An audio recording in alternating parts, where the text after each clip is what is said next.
자, 오늘은 아들아는 제목으로 하나님 말씀 함께 상고하고자 합니다. 여러분, 누가복음 15장에는 예수님의 세 가지 비유가 기록되어 있습니다. 1절부터 7절까지에는 잃은 양을 찾은 목자의 비유인데 100마리의 양을 소유한 사람이 그중 하나를 잃으면 99을 들에 두고 그 잃은 것을 찾아내기까지 성심을 다한다라는 내용이죠. 그리고 찾아내면 이윽고 벗과 이웃을 불러 모아 즐거운 잔치를 여는 것이 마땅하다라는 것을 담고 있어요. 8절부터 10절에는 잃은 드라크마를 찾은 여인의 비유인데 10 드라크마 중에 하나를 잃으면 집안 곳곳을 찾기 위해서 등불을 켜기까지 수고하면서 온 집을 뒤져서 부지런히 찾습니다. 그리고 이 여인의 수고 역시 잃은 양을 찾는 목자에 뒤지지 않죠. 그리고 마침내 찾아내면 여인 역시도 벗과 이웃을 불러 모아 잔치를 엽니다.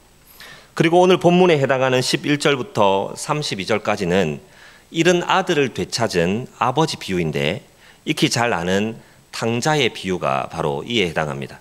이번에도 역시 돌아온 아들을 위해 아버지는 잔치를 열죠. 주목할 것은 각각의 비유의 끝자락에 해설이 기록되어 있다는 거예요.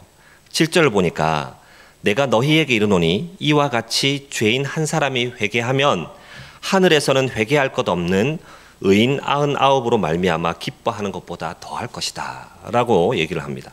10절에도 내가 너희에게 이르노니 이와 같이 죄인 한 사람이 회개하면 하나님의 사자들 앞에 기쁨이 되느니라 라고 얘기를 해요. 죄인 한 사람이 돌이켜 회개하는 것을 잃은 양, 잃은 드라크마, 그리고 잃은 아들을 되찾는 것으로 묘사하고 있죠. 그런데 이 세 번째 비유는 앞선 둘과 같은 해설을 붙이지 않습니다. 뿐만 아니라 다른 둘보다 훨씬 많은 지면을 할애하여 쓰고 있고 내용도 매우 구체적으로 기록하고 있습니다. 그럼에도 누가는 의도적으로 이 셋을 나란히 배치하여 같은 주제를 담은 비유를 점진적으로 확대하여 쓰고 있습니다. 이것은 세 번째 비유가 절정에 이르도록 하는 누가의 신학적 기법인 것이죠. 왜 그렇게 했을까요? 이것은 자칫 잃은 영혼을 찾으시는 하나님의 열심에만 시선을 머물지 않도록 하기 위함입니다. 오히려 잔치를 열기까지 기뻐할 만한, 그렇게까지 즐거워할 만한 대상, 그 죄인 어디에까지 포함되었는가를 알려주고자 하는 것이죠. 요컨대 이 마지막 해설에 해당하는 잃어버린 죄인 한 사람이 어떤 사람인지를 집중적으로 알려주고 있다는 것입니다. 자, 여기에서 우리는 누가에 대한 이해가 좀 필요합니다. 본서를 기록한 누가는 사도 바울의 선교 파트너였지 않습니까? 달리 말하면 예수님과 동고동락했던 예수님의 제자가 아니라는 얘기예요. 그렇기 때문에 누가복음에 기록된 대다수의 사건들은 들어서 아는 내용들이다라고 할 수 있을 것입니다. 그런 맥락에서 보면 다른 복음서에 없는 내용이 기록되었다는 점은 더더욱 의아하죠. 그렇다면 가장 먼저 기록된 마가복음에도 없고 마태나 요한도 의미 있게 다룬 적이 없는 이 비유, 왜 누가는 기록해 두는 것일까요? 그것은 누가가 이 누가복음, 더 나아가 그 사도행전과 같이 이 책을 받아 읽게 되는 독자를 염두에 두고 있기 때문에 그렇습니다. 누가는 바울과 함께 해온 선교 여행에서 성령 하나님이 일으키는 복음의 역사가 차별 없이 일어나는 것을 봐오지 않았습니까? 남녀노소, 부귀 빈천을 상관치 않음을 보았습니다. 그런 까닭에 낮고 천한 이들, 이방인들을 향한 하나님의 구원 열망을 누구보다도 잘 알고 있던 사람이었죠. 그래서 누가복음 10장에 있는 선한 사마리아인의 비유, 이것도 마찬가지로 누가복음에만 기록된 것인데 참 이웃으로 드러나 있는 사람이 누구예요? 유대인이나 레위인이나 제사장이 아닙니다. 누굽니까? 사마리아인이죠. 그들이 천하게 여겼던 사람입니다. 오늘 본문에서도 둘째 아들이 머물렀던 땅이 이방이었어요. 그 부정한 땅에 있던 이 아들뿐만 아니라 이 부정한 땅에 거하는 자들 역시도 구원을 맛보게 될 것이라는 것을 시사하고 있는 것입니다. 아무튼 우리는 누가복음 15장 전체가 언급하고 있는 죄인의 회개와 구원을 하나님이 얼마나 기뻐하시는가를 다시 한번 보는 한편 본문에서 만나는 이 두 명의 아들을 보면서 하나님이 어떤 죄인까지 보듬어 주시는가를 살펴보고자 하는 것이죠. 그래서 아들아라는 오늘 설교의 제목에 부제를 붙여본다면 누가 더 못난 아들인가를 겨루어 보자는 얘기입니다. 자, 둘째 아들 얘기입니다. 어느 날 이 둘째 아들이 아버지의 재산 중에서 자신이 유산으로 받을 만한 것을 먼저 청합니다. 아들이 둘인 경우에 율법을 따라 아버지의 재산을 3등분하고 그중 3분의 1이 차자의 몫입니다. 달리 말하면 장자가 이 둘째보다 2배를 더 갖게 되는 셈입니다.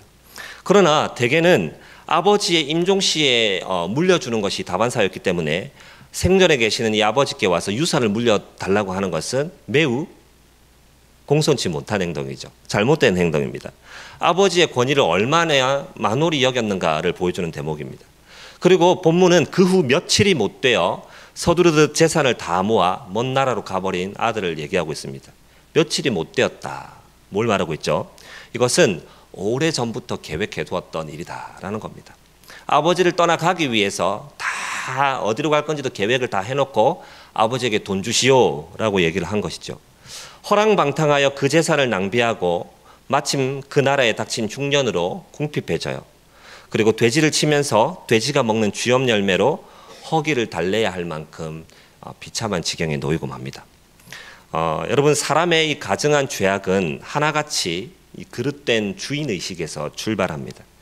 하나님이 사람에게 부여하신 모든 것은 단지 자신의 것으로 삼는 그 순간 죄악된 욕심을 따라 허비하기 마련인 것이죠. 이 둘째 아들이 아버지의 유산을 챙겨 그 집을 나선 때로부터 그의 삶은 이미 허랑방탕한 삶이었습니다. 만약에 그가 아버지를 떠나서 그 재산을 잘 일구었다면 그는 허랑방탕하지 않은 것입니까? 아버지에게 자랑이 될 만한 아들인가요?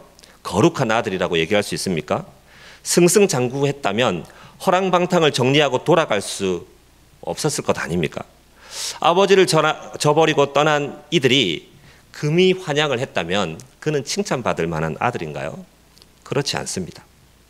그렇기에 이 아들에게 마침 닥친 이 흉년은 차라리 큰 은혜다라고 말할 수 있는 거예요.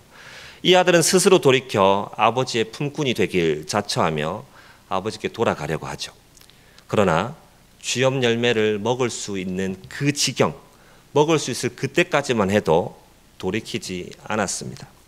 그마저도 먹을 수 없을 때, 주는 사람이 없을 때, 정말 비참함이 그 바닥을 칠 때 그제서야 스스로를 돌이키는 모습을 보죠.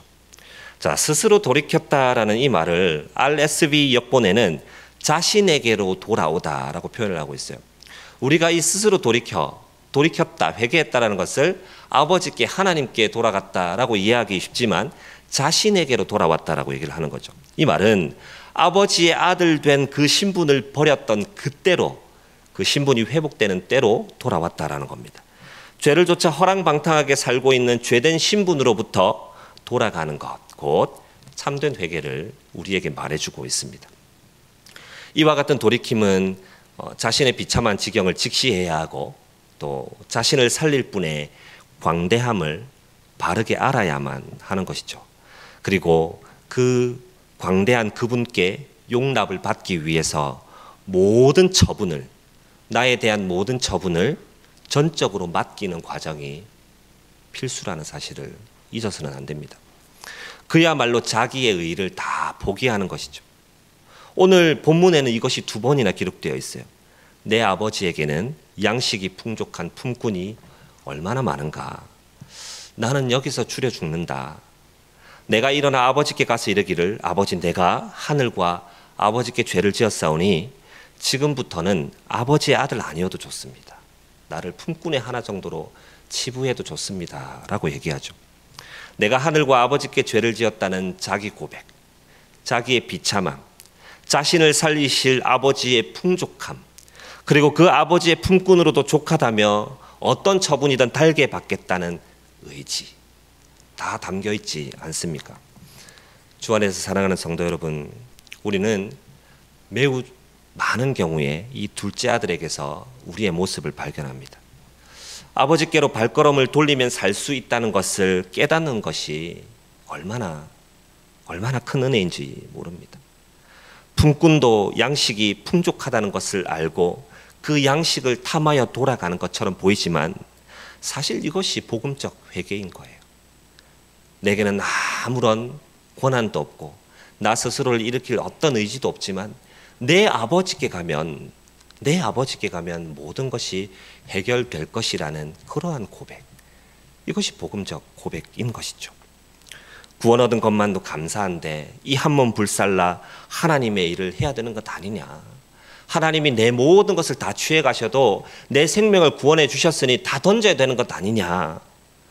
맞는 말이죠. 그러나 이거는요, 철이 좀 든 다음에, 좀 성숙한 다음에 그때야 할 수 있는 고백인 줄로 믿습니다. 자, 이제 이 큰 아들의 행태를 좀 낱낱이 살펴보고 싶습니다.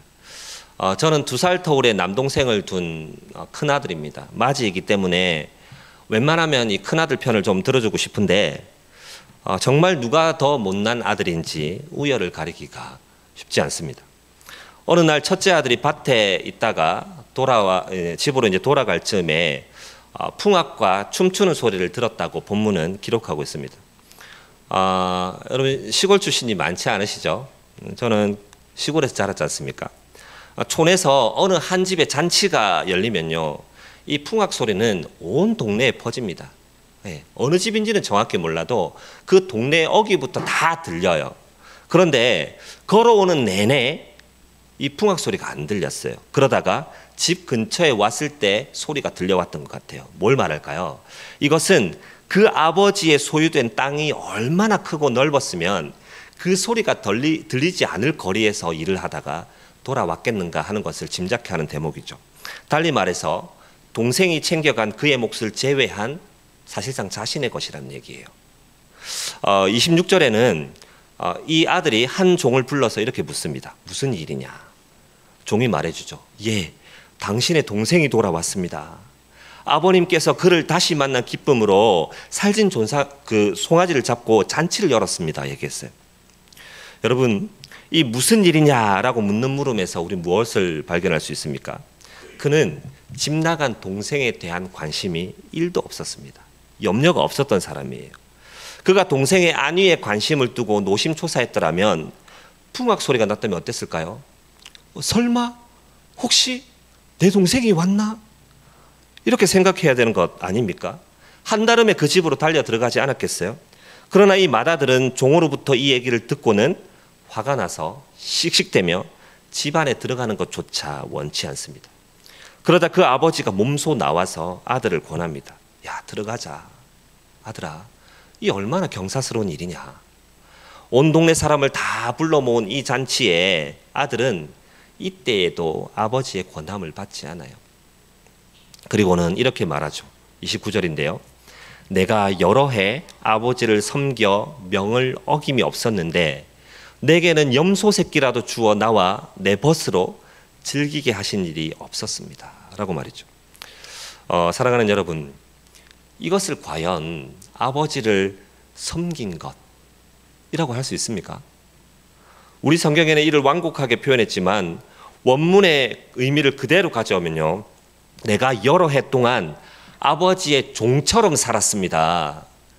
아버지는 주인이고 내가 노예처럼 살았습니다. 라며 그의 불만을 토로하고 있는 것입니다. 그리고요, 앞서 언급한 이 잃은 양과 잃은 드라크마 비유에서 양의 주인과 드라크마의 이 주인이 어떻게 해요? 그것을 찾았을 때 모두 벗과 이웃을 청하여 잔치를 열었죠.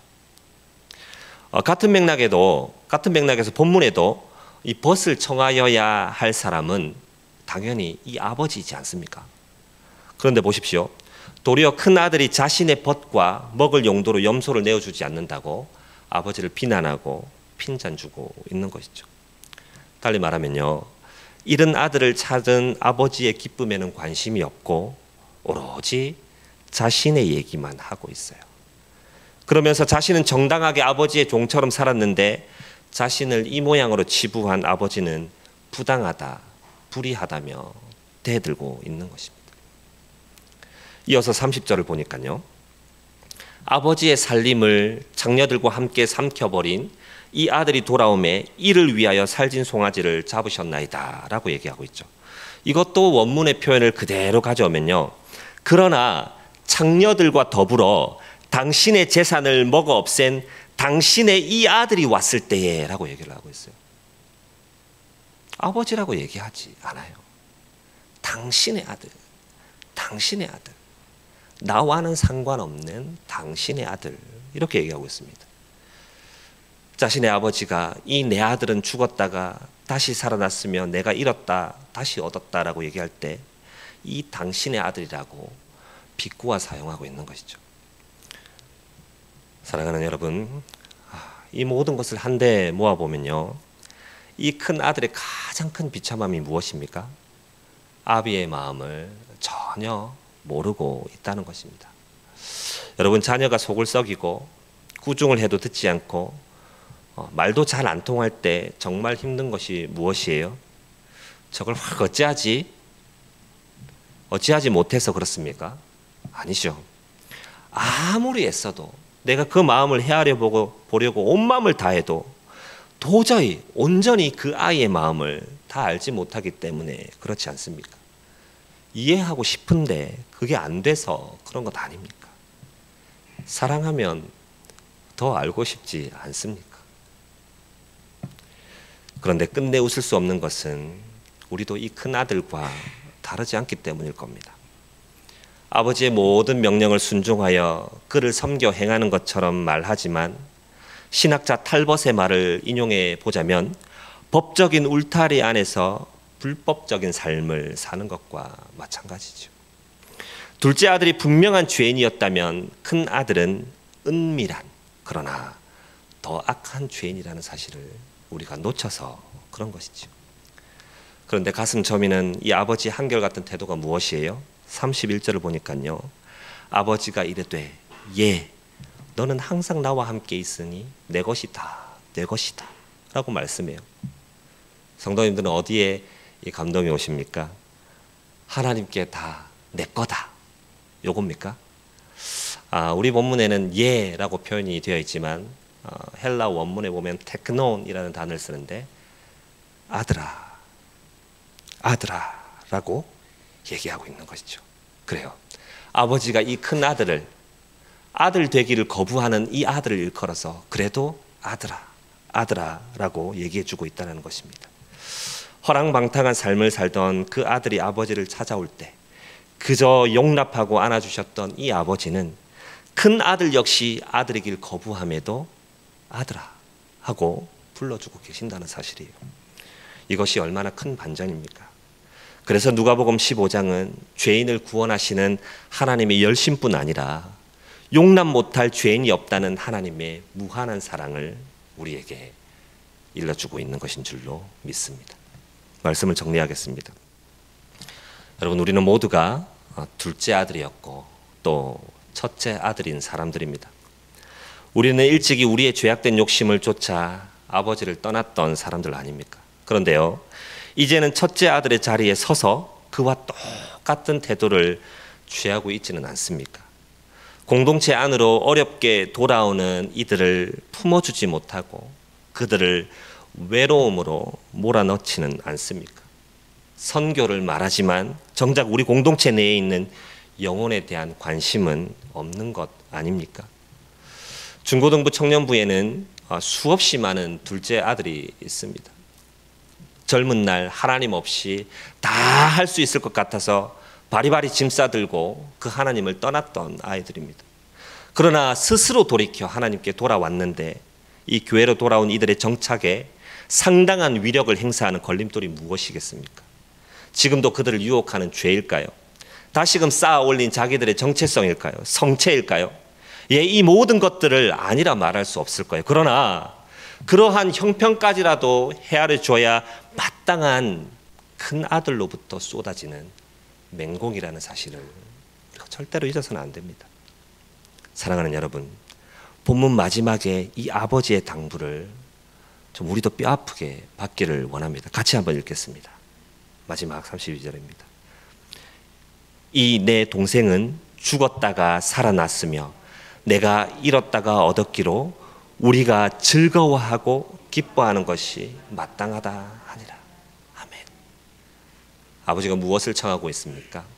아들아, 나와 같이 기뻐하자. 나와 같이 즐거워하자. 내가 벗을 청함보다, 이웃을 청함보다 큰아들인 너와 함께 기뻐하기를 원한다 라고 말씀하고 있는 것이죠. 사랑하는 성도 여러분, 우리 교회는 저마다의 이유로 원근각처에서 예배드리기를 원하고 일일이 다 말하지 못하지만 저마다의 아픔을 가지고 있는 이들이 있습니다. 예리한 통찰력을 가지고 또 남다른 은사를 가지고 있는 이들은 그들의 삶을 보면서 그들의 내면을 깊이 꿰뚫어 볼 수 있는 무언가가 있는 것 같아요. 그런데 보이는 반응은 판이하게 둘로 나뉘어집니다. 하나는 한없이 품고 기도하고 돕는 것이요, 또 하나는 무엇일까요? 끊임없이 비난하고 비판하는 일이죠. 앞의 것은 틀림없이 긍휼일 테고 뒤의 것은 하나님이 금하였던 비판하는 일인 줄로 압니다. 무엇을 택하겠습니까? 우리에게 보내주시는 이들을 정말 이 큰아들과 같지 않고 하나님의 마음으로, 아버지의 마음으로 사랑하고 보듬기를 우리 하나님이 원하시는 줄로 믿습니다. 어떤 부서에 있든 어느 공동체에 들어있든 어떤 목장에 있든 이들을 한없이 품고 하나님과 함께 즐거워하고 기뻐하는 우리 모두가 되기를 주의 이름으로 축원합니다. 기도하겠습니다.